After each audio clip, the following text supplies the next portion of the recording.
Hey everybody, what's going on IG? What's going on Instagram? And I'm over here on Facebook. So we have a couple things going on.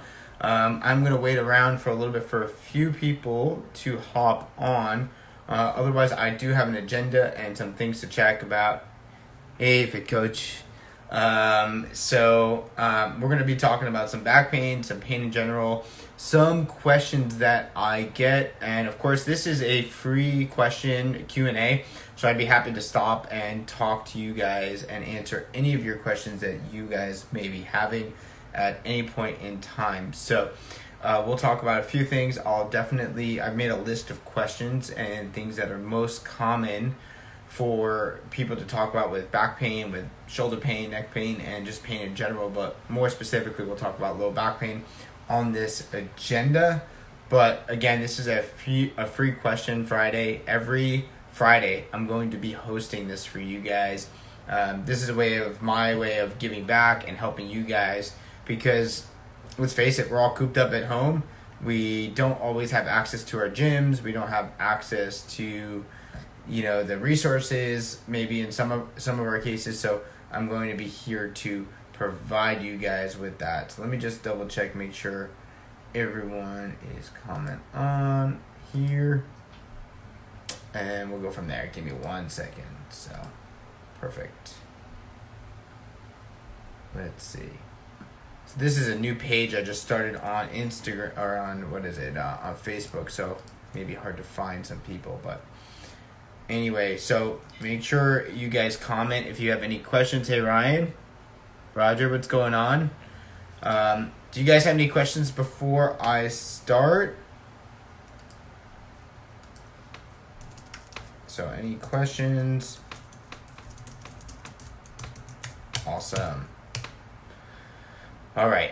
So if you guys have any questions, please let me know. Like I said, this is a free question Friday. We will start with just a few things, and I will record this episode, or it is recording. I will download it from Facebook.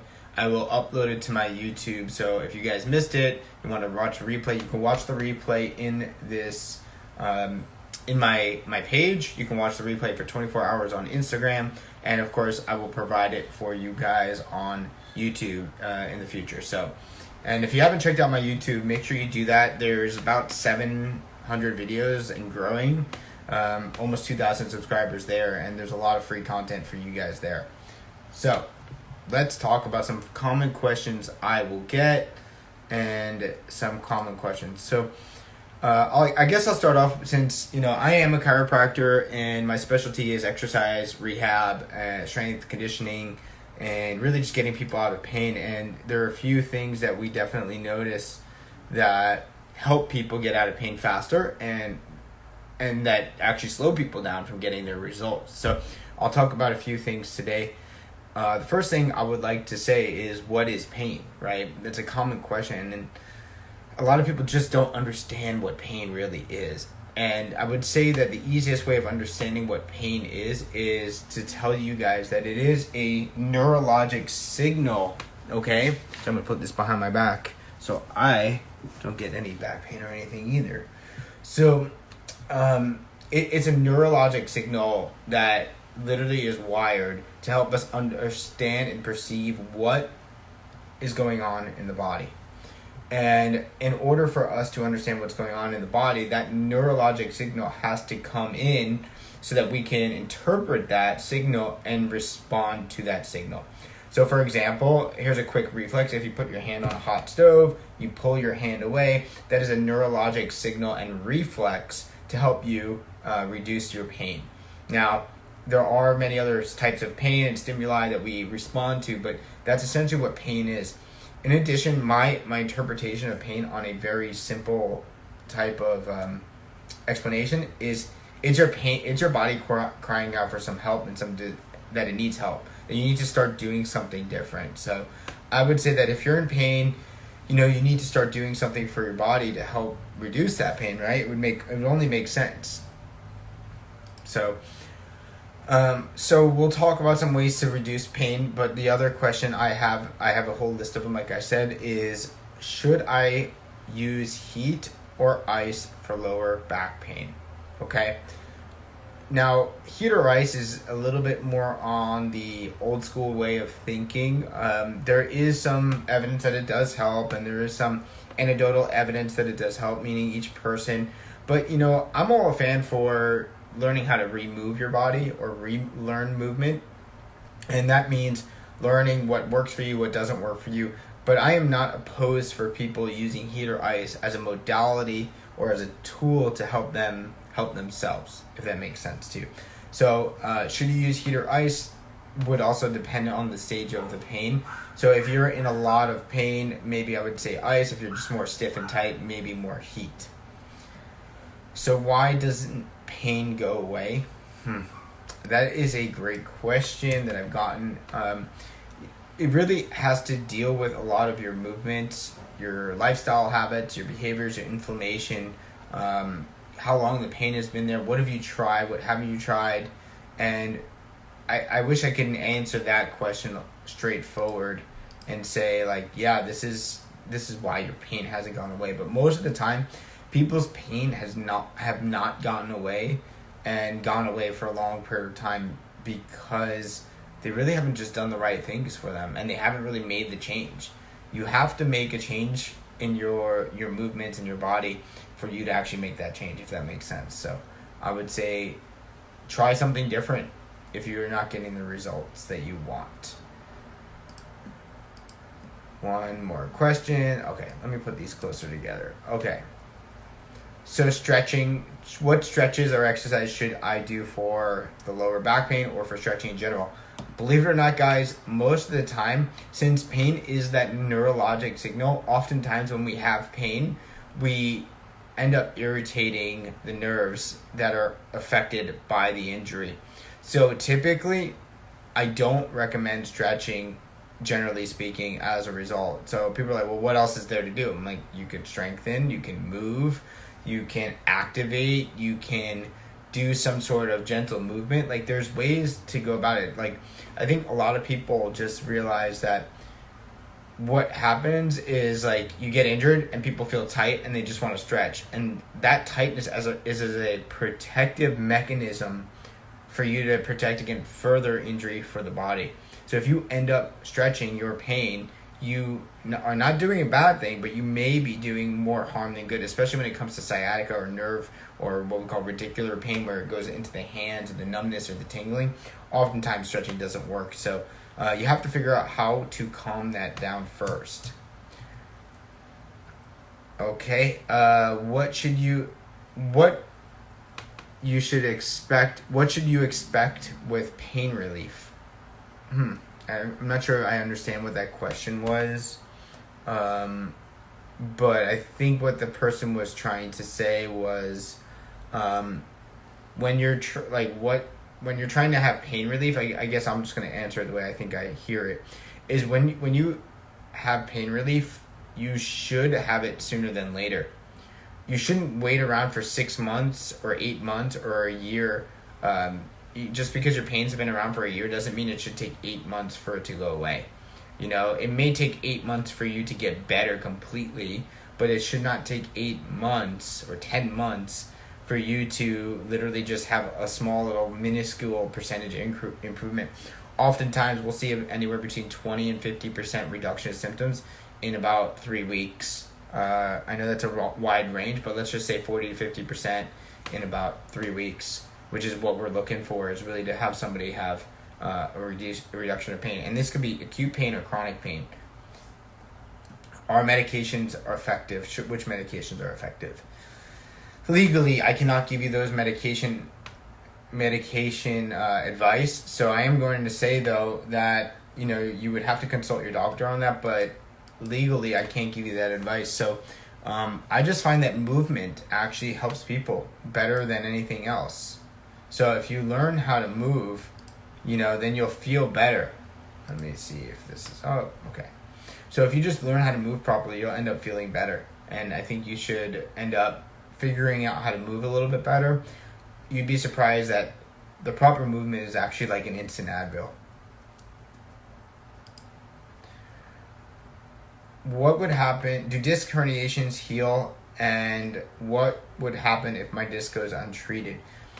So disc herniations and disc bulges, they do heal naturally. The body has this amazing ability to fight inflammation and reabsorb these issues and reabsorb. What's up, Jeff Glover in the house? So if you have a disc herniation, you want to be part of my video. You know what? What the heck? Let's throw a curveball in here. Let's see how I do this. Let me see this. We're gonna have a special. It doesn't matter if it's you and other people, but let's have a special guest up in here. Oh, What do you mean throw a curveball? I am literally the only person watching. Right. Oh, let me put this up. Throw a curveball. What's up? I said I'm the only person watching. Yeah, you are. Although now that I'm here, you're gonna get some fucking viewers, motherfucker. You're welcome. Oh yeah. You're How welcome. you doing? I'm all right, man. I was fucking thinking about you yesterday because I'm in San Diego. Oh man, too bad we can't get. We want a virtual hug. I do want a virtual hug. I was like, man, I'm in San Diego and I'm with Brian, and we were talking about we're all over here just, hanging out at his house, chilling, all bored. And we were like, man, my back hurts, my neck hurts, da da da. I was like, dude, Josh. And Brian's like, oh yeah, I know Josh, da da da. I Yeah. was like, man, I wish we could hit him up right now, dude. But we're all Glad we're chatting now, man. we're all having to stay inside and shit. Oh. Josh, you know me. I like So, my bro yeah. hugs, bro. I like my bro hugs. Good to see you, dog. Oh, Grace. Yeah. That was How's good. that hip doing? How you feeling?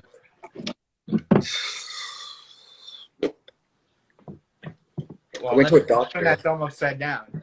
Well, I went to a doctor in Ventura and talked to him about it, and he didn't say anything nice to me. He said that he thinks I have some kind of degenerative arthritis or something like that.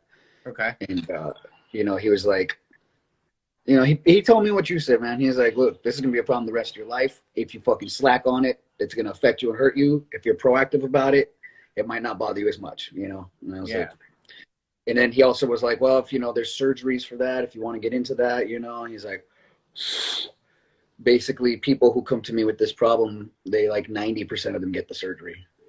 Some kind of reconstructive. I don't know what they do. I mean, I'm not saying surgery is bad. I'm saying that unnecessary surgery and unnecessary things are bad, right? You know that. So that would be like saying like the question would be, are you and you probably don't fit in this, but most people are looking for that quick fix.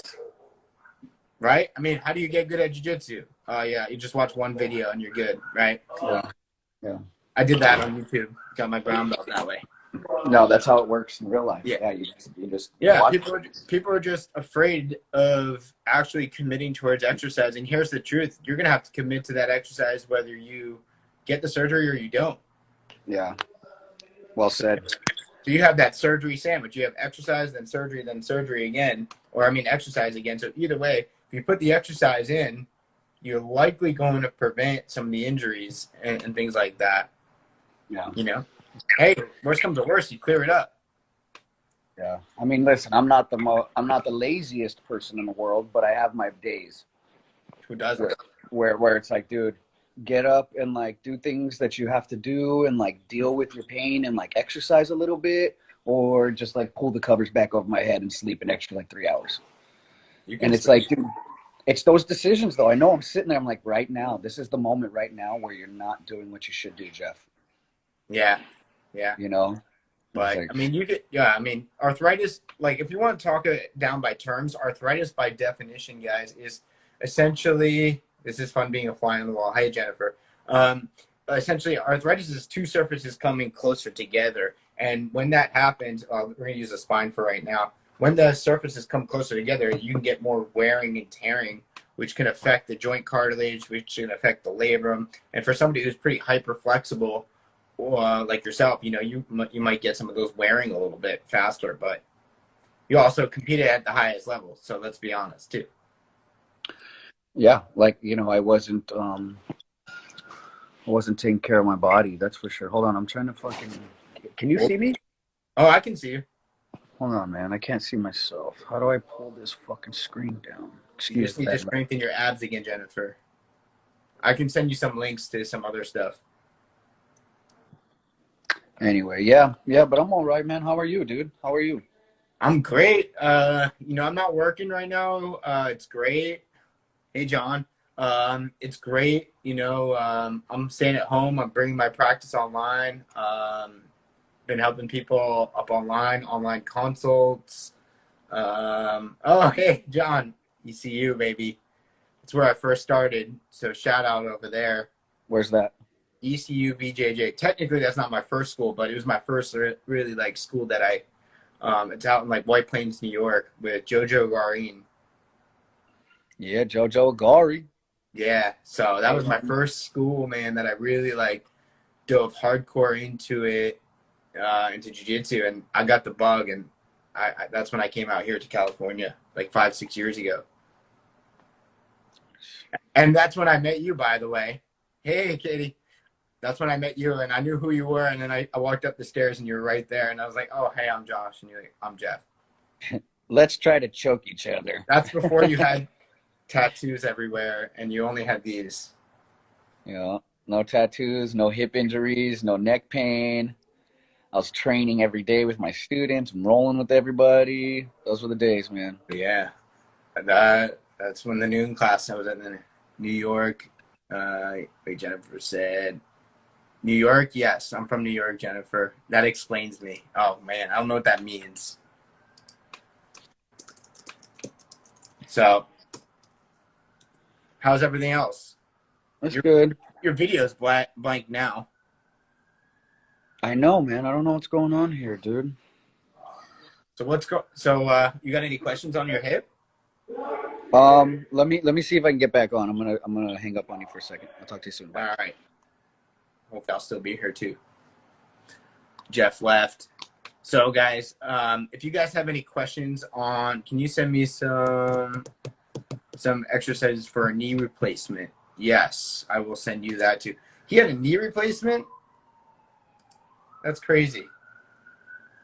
So if you guys join in this combo, this is a free Q&A. I'm going to do it every Friday, 12 o'clock Pacific Standard Time. If you have any questions, back pain, neck pain, shoulder pain, anything personal, professional, I'd be happy to help. That's what I'm here for. I'll send you links, resources, whatever you guys can. We're all cooped up. We need some exercise. And some people, this is the best time to get out of pain right now. So 3 days after your surgery, oh my God, you guys were both tied into bed. So one person, you had 3 days after surgery, your husband had surgery. Gosh, your kids were probably running circles around you. At least you're better. He's probably still limping around. So, when we're talking about other issues, we'll talk continued on with some pain. Disc herniations do heal, guys. If you guys have any questions, disc herniations do heal for sure, 100%. And you want it? All right, so you'll request to be in the video. Let's have you come in. Hey, doc, need exercise for a torn meniscus. So really with meniscus, you really want to strengthen the hamstring and the quad. Don't forget what puts the quad and the hamstring and the knee in the right position is the hip. So you need to have a hip dominant day and a knee dominant day. And in order for you to have a hip dominant day, you really also want to have an abdominal day where you're really focusing on glutes and abs. So let's bring in the next viewer here. So go live with you. If that answers your question, yeah, anarchy in that the Scott household. Hey, Rob. Hi. How are you? I'm great. You got any questions? I think you're fabulous. Oh, thank you. You have any questions? No, I just love listening to you. I'm frontline worker. I work in A&E in Waterford University Hospital. Okay.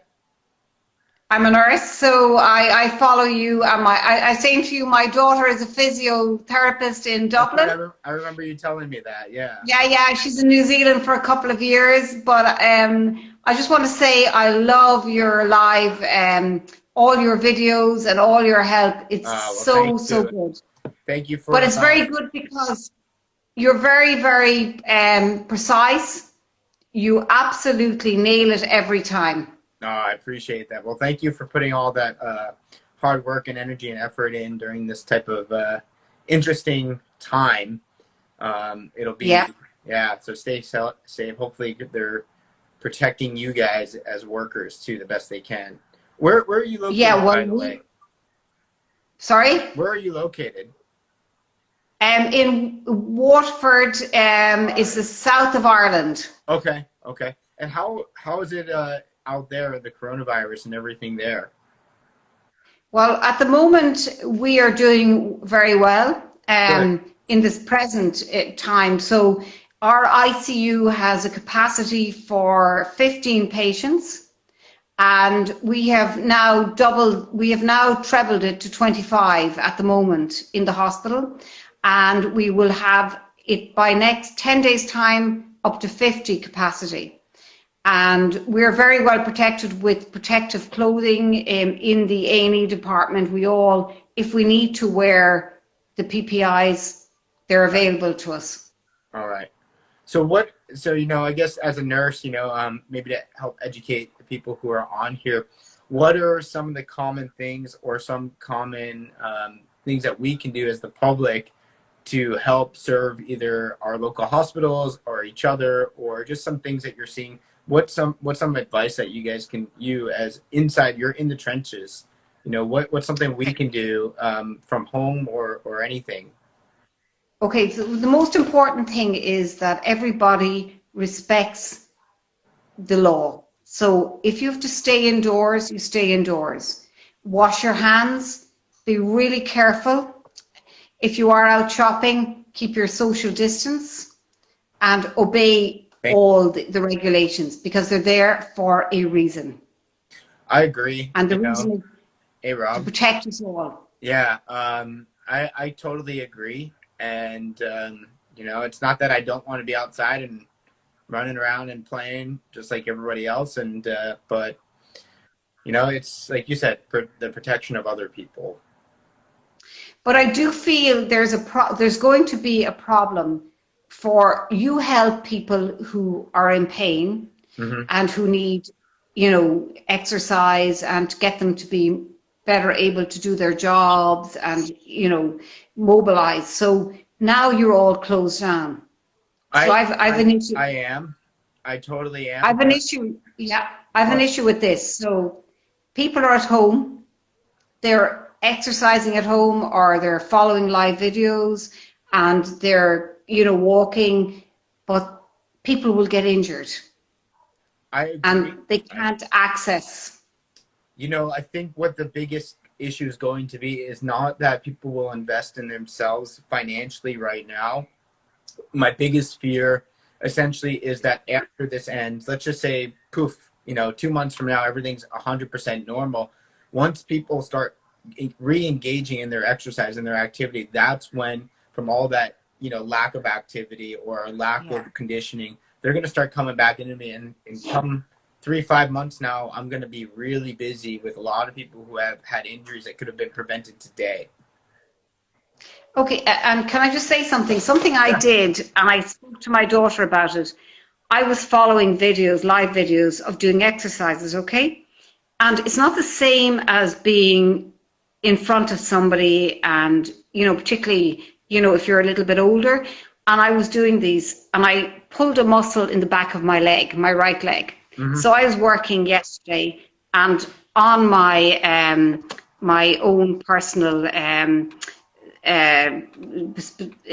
monitoring my walking, I was up to 17,000 steps. Wow! But I had pain in my leg all night. And my point is that I was following these exercises online, and it's not quite the same as being with your personal trainer or doing things. So I think people have to be very careful about that. Yeah, I do agree. And I think people just need to figure out how to move their body better, and realize that, the online programs are great, but they're just very tailored to a gunshot approach. Yes. And I would say that with specifically with disc herniations, because that's like my bread and butter. That's what I see the most, is that Yeah. people go back into exercise too fast, too soon, after not doing enough. So they don't have like the entire foundation built, and then they go into a high intensity exercise to try to lose weight or boost their metabolism, because everybody gets so Yeah. result. And then, you know, the body is incredibly resilient, so you kind of just ward off pain for 2, 3, 4, 5, 6 weeks, and then before, boom, and then Yeah. people are out of commission for a while, and then they wonder why they gained the weight back, or they may never get rid of their injury. They thought they were good. They were never good. They just ended up having pain relief for 6 weeks. Hmm. So, Well, look, thank you very much. But keep doing what you're doing. It's thank you. fantastic. I appreciate it. I'll be here every Friday, 12 Pacific Standard Time, helping Okay. people. I think I'll make this a regular occurrence for everyone. So, Do, and I think you're fantastic. Thank you very much. well, thank you for hopping on today. Appreciate it. Bye. Hey, Jennifer. Hey, Rob. Hey, Katie.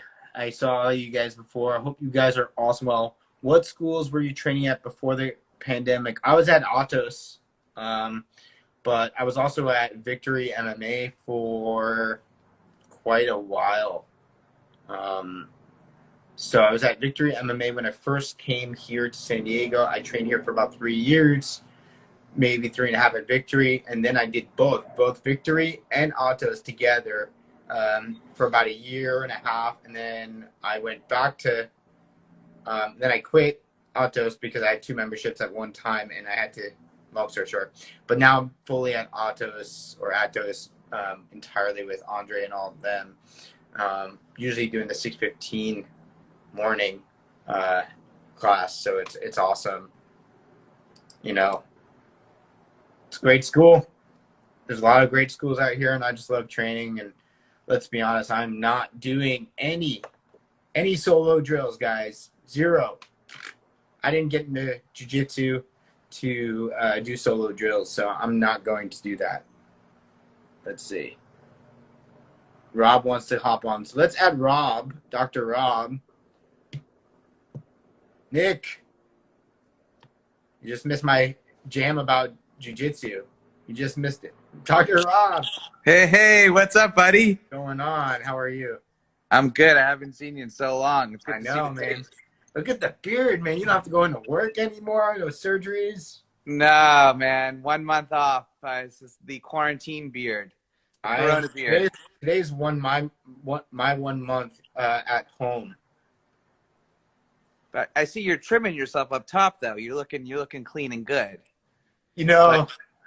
But Yeah, I'm supposed to be. Good to see you, bro. Yeah, I'm losing it slowly.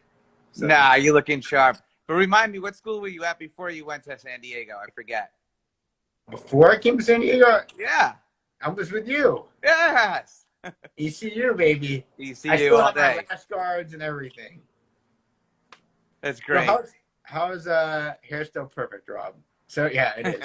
No, I see a little bit of hair on this side. So other side. Right. So how's your business going? Are you completely off right now since what's going on? Yeah, I mean, we completely shut down about a month ago.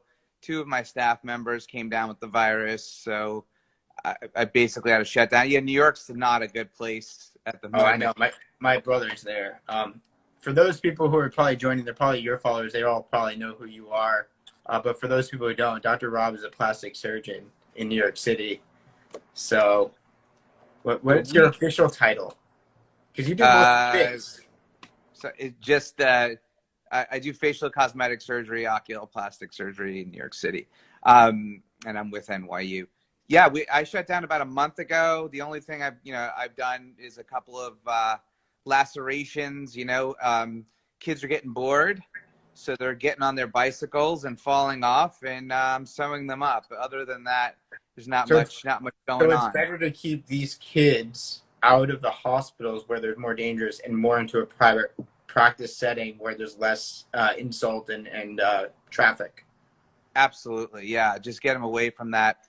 My office has been closed, so it's a clean, sterile environment. I'm the only one that'll go in there to see them. I'll do it myself. I'll sew them up and then send them on their way. So it's definitely a cleaner, easier environment to be in for that. I had a neighbor that fell and broke his arm, so we sent him to like one of those PM pediatric places because it just anything to stay out of the hospital, because every hospital in New York now is basically COVID only. So. Yeah, that's insane.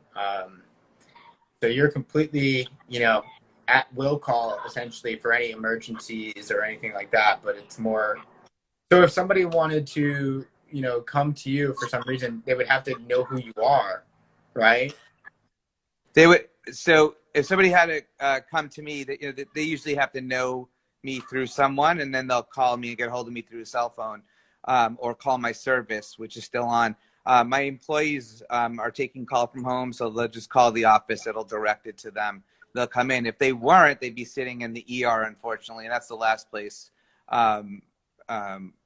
possible. But New York, well, I'm hoping, hi, Carolyn, I'm hoping New York will open some point in May, middle May. Who knows, waiting to hear from it. But in the meantime, just sort of sit tight. My wife's gearing up to work in the hospital, unfortunately. So she's going from endo to like emergency medicine again. Yeah, they're calling everybody in. They're calling everybody. I've heard retired nurses, I've heard retired surgeons are just coming out there to just do basic first aid work and basic work with people now to get people back in that hospital as a result of, people getting sick, injured, and just overworked. So she just got like word who's going to be on her inpatient team. It's crazy. There's a OBGYN on her team. There's 2 ophthalmologists. There's a physical medicine rehab doctor and an internal medicine doctor. And they're all just treating the same thing. They're all just treating COVID only. It's just all hands on deck at these hospitals in New York. They've reached out to me twice to cover the ER, but if she goes, then I have to be with the kids. Wow. So not sure who has it worse. Yeah. Well, I guess it's all a balance, right? Yeah. How are you feeling otherwise, body-wise? Yeah, I feel okay. I definitely got something like about a month ago. Who knows what it was? Never got tested. Just a headache and fatigue and malaise. A lot of that was going around. And then did fine. I'm definitely having a lot of opportunity to work out. That's the highlight of my day. So can't say the same. Yeah, I'm just weightlifting a little bit, and I go for a run. Hop on my wife's Peloton, which I dislike more than anything. Other than that, there's nothing else. Nothing else here. Trying to be constructive. I'm working on a skincare line now. I'm trying to build that up from home. Sort of go through the motions. It's been in the works for a couple of years. Yeah, I remember being back in New York and talking to you about that morning. Yeah, I kept having to put it on hold, so now is a good time to get it going. That's exactly what I'm doing. Is I'm taking essentially all my knowledge of rehab and exercise planning, and specifically disc herniations and low back and neck injuries, and trying to literally put it into online programs in 1 month. Oh man, that's a big mountain to climb, but it's definitely a good thing to do to keep your mind occupied with it. Let's be honest, with everybody, whoever's watching, whoever's got a business, essentially every single person is going to end up, you're not going to flick the switch and the whole system is going to be back to normal.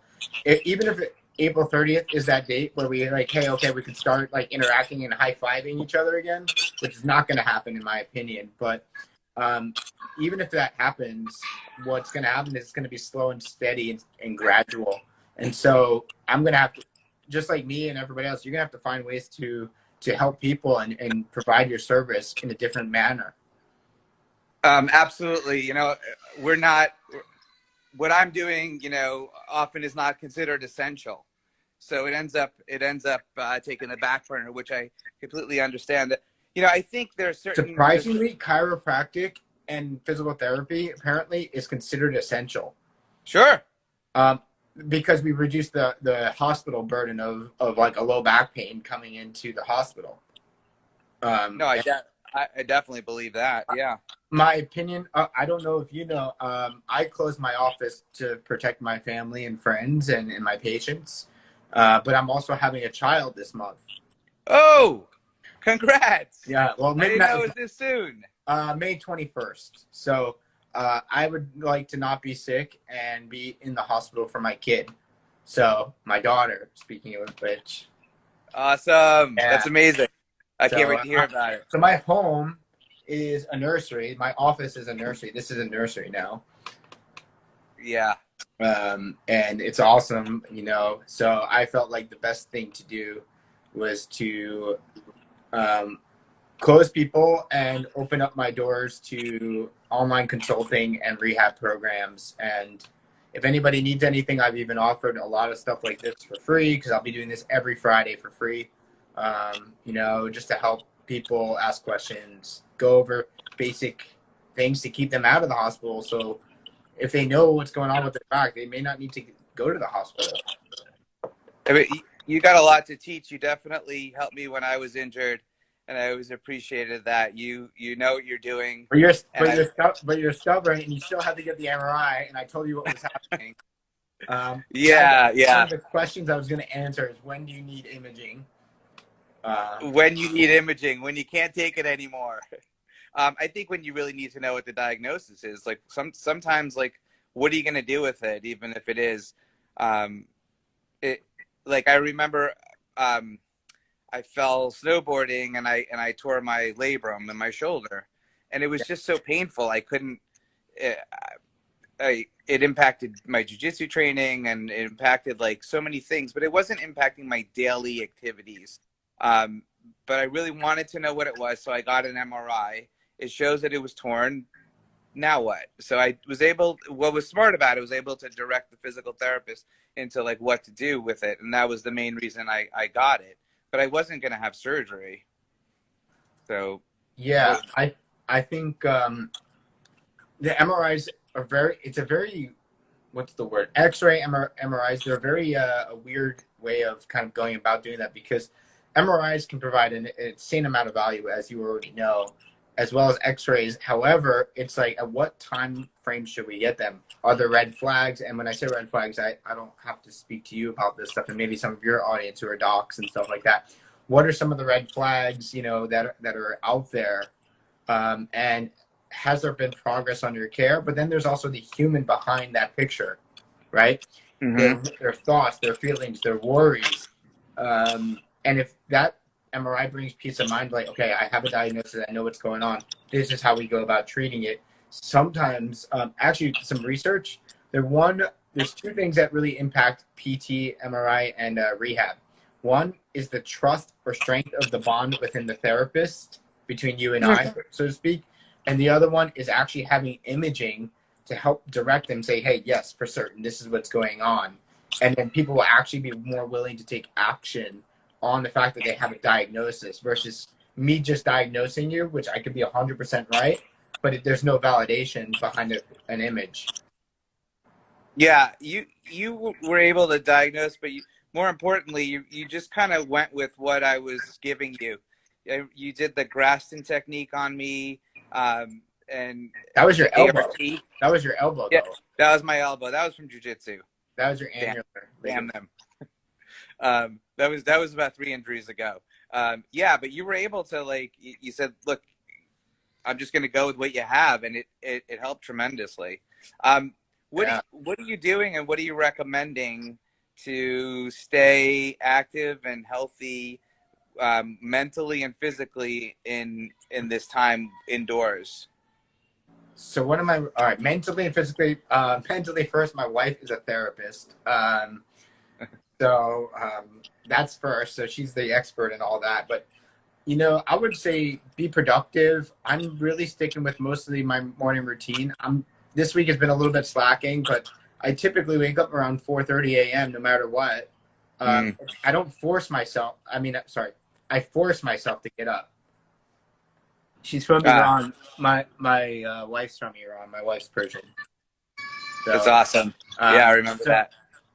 So like, first of all, I would say just stay in your normal routine, but try to be creative, and build it. I always keep saying this on my Instagram stories, build a skill at this point in time.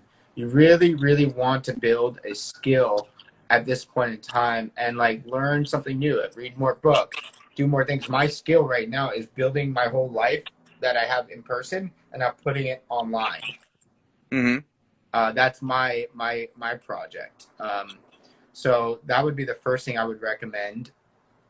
Physically, be creative again. I've been putting out workouts at least 2 to 4 a week, in addition to my other videos. So I have a small little porch. I'm gonna film myself with today. I already not created it, but I'm gonna film myself on my balcony because it's raining here in San Diego. And I'm gonna say, what can I do with just what's on my balcony? No, that's great. And Yeah. and in small confined places, because some places it's snowing, some places it's raining, some places it's cold, some places like I live in a condo down in San Diego, like we don't have that much space. Yeah, no, space is limited. You have to be creative. Absolutely. So I have a 14-foot by 6-foot, I think, balcony. That's it. Wow. So I'm going to move the tables aside and I'm going to show you how I do it. And I've been using water jugs, 5-gallon water jugs, to row and to push. And I've been taking them and I've been doing farmers walks with them. Oh, I'm definitely going to watch this. That's great. It definitely brings creativity. You got to be creative. And I really would say, just if you can, guys, just number one thing is just go out and walk. I don't really care how physically active you can be. Just go outside, get some nature, especially during, some sun time, get some vitamin D. You know how important that is for your health and your immune system. On the other side, don't go out there and, you'd be the expert in this, and don't get a sunburn. Don't get some DNA damage. Well, that's more on your side of the country than mine right now. It's overcast here. It was raining this morning too. It's been pouring hard here. Yeah. Anyway, it was really good seeing your face. And Likewise. I'll try to do this again next Friday if you're doing it. Yeah, I'll be here. 45. By the way, the 45-gallon water jug weighs about 43 to 47 pounds, I believe. So that's a quite amount of pain, and then the fact that it wiggles a little makes it a little bit more unstable and harder to control. So it makes it actually. Oh, that's great. And you doing it asymmetrically? Both, because asymmetrical movements stimulate more core strength. Symmetrical movements stimulate more bilateral strength. So absolutely, yeah. Yeah, somebody said 47 pounds. Yeah, I think it's 47 pounds or 43 pounds. But either way, it's over 40 pounds or over 20-something kilos if you're in another country. I don't know. So you're filling a gallon jug of water? I have 5-gallon jugs. 5-gallon jug, and it's 47. But you can also fill it halfway, and the shake in it might be a little even harder to maneuver. Hey, here's the thing. Just get 1 gallon jug and then just do that. That'll be like 10 pounds. Yeah. I don't really have that many weights here. I live in a 2-bedroom, 2-bath in San Diego. And I don't really care for running. I hate running, to be honest. Yeah. I've been doing sprints. That, by the way, guys, that's if you're in physical shape and you really want to get shit, I was sore for 4 days just by doing 5 to 10 sprints. I tried some Tabatas the other day with sprinting. They were pretty brutal. Oh, yeah. And so what I do is I just set like a 15 or 20-minute timer for whatever workout I'm doing. And I just say, what can I do in that time? And I just do it. And if I feel like I can do more, I'll do more. If I want to do less, I'll just stick it out. Yeah. Are you meditating? I stretch. I stretch for about 10 to 15. I don't really meditate. I stretch for about 10 to 15 minutes around 6:30 in the morning after about 2 hours of computer work. Very cool. Good deal. So, and then I've been enjoying my ice cream and living my life and taking walks with my wife whenever I can because she's pregnant and she needs some activity, and I have dogs too, so they need to walk. Yeah, it's funny. I see these like funny memes of like the dogs trying to hide from the owners, saying, "You've taken me out 8 times already in the last hour. Stop." I've also done a whole construction project, and I created a dog house inside the stairs. So I've literally, Oh, fun. yeah. So I've been a little creative. That's another creative project. You know, for like $150, I was able to create a whole dog house inside the stairs. So it's That's pretty awesome. yeah. I go to. I was going to Shanghai with a group of surgeons, and we're operating there with our group, and they have they just, I guess, closed after closing everything reopened recently, and they reopened the bars and some of the clubs, and then apparently they closed them back down again because everyone started freaking out. So they're trying to get back to normal. Like, it sounds like they're getting back to work. So it sounds like, I think it's about 2.5 months for them. So, you know, we lag behind them by some time. So I think we can use that as a little bit of a model. But they were a lot better at restricting, you know, social interactions just because of the way the government is there. Yeah, we also I mean, I don't know much politically. I'm not going to get into it. I don't know what they're expecting. I don't know what they're reporting. But you're the one that actually goes there. So I would say that you probably have a better idea than what I would. I try not to watch much of the news and just do things that are helpful for others that actually need help, because just like you and me, we've been kicked out of our gym. I kick people out of my office. So people need the help. So I try to focus on that. Yeah, great idea. Keep doing what you're doing, man. Likewise. See you next week. Take care, buddy. See you in a week. Have a good day. You too. Ciao. Hey, Rob. All right, guys. Hey, thank you. All right, so time for a. I ain't doing shit. Yeah. So, any other questions, guys? I'll be here for a few more minutes. I wanted to wrap up, but you know, we got a couple things that I wanted to talk about with back pain, neck pain, shoulder pain. But hey, great to see you. You're not so great today, but your list, the connection's not so great. Yeah, we got a couple people, a few people actually hop on here as guests, and you know, that was totally unexpected. Thanks for this. You got to run. Well, thanks for showing up, Jennifer and Raleen. Thank you. The whole goal for you guys is really just to help people. We're going to be doing this every Friday. Feel free to hop on if you want to hop on. Feel free to just ask questions. We are here totally just to help you guys with pain relief. If you want personal questions, workout tips, anything I can do to be a resource. I have a lot of doctor friends. Swimming it isn't allowed here in Hawaii. Man, I want to be in Hawaii. During our stay-at-home orders. Yeah, we can't swim here either, and we're in San Diego, so you got to have your own pool. That's all I can do. You know, that's all we can do. Just do our part, you know, be healthy, be safe, guys. You know, I don't think a lot of people really recognize how valuable your health really is until it starts breaking down and until we start getting into this situation. And, you know, I'm going to point light on something that's maybe a little hurtful to some people, but one of the things that we see with this COVID-19 is, thank you, is really just the fact that the pre-existing conditions like heart rate, diabetes, illness, chronic emphysema, some things are not preventable, some things are preventable. If you can prevent some of these occurrences and these chronic diseases and illnesses from stopping, you're going to be much healthier and just live a lot longer. So let's see if I think I have one more request. Lydia, I would say that I haven't enough time, but I think this is going to pop off. I think you only get 50 minutes on this, so I will reach out to you directly. Sorry, I didn't see the request until now, but one of the things that I would like to say is that if you can prevent chronic illness and disease, go for it, do it. Please take your health into your own hands. This is the best time to work on your body and yourself and help yourself. So all the best to you guys. If you have any questions, feel free to message me, comment, follow, whatever. I'd be happy to direct you into your own resources or whatever, free resources. Anything I can do to help, please let me know. We'll be here every Friday, 12 p.m. Pacific Standard Time, to help answer questions at any point in time. And I will put up this recording on my YouTube. So thanks, guys. Have a great day and love you all. I appreciate your time today and all the best.